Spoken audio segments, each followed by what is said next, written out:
there? To be honest, during pandemic, talagang todo kayod ako eh. And hindi ako nag-iba ng line. So I was accepting chicharon videos. Bubuksan ko lang yung chicharon, kakagating ko. Tapos that's the video. Bibigay sa akin, bibigay lang sa akin yun para meron silang ma-post online. So during that time, ganun lang yung mga pinagagawa ko na from friends and mga nagre-refer sa akin.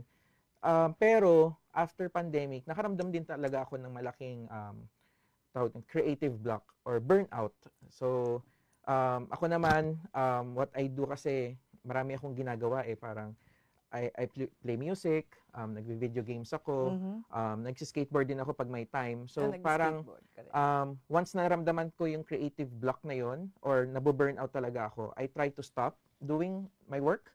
Tapos, focus muna ako doon para sa sarili ko. And then, bigla ko na lang din mamimiss na or mai-inspire ako parang from watching movies, from doing other things na hindi related sa work. Tapos nandun ulit, nararamdaman ko ulit siya.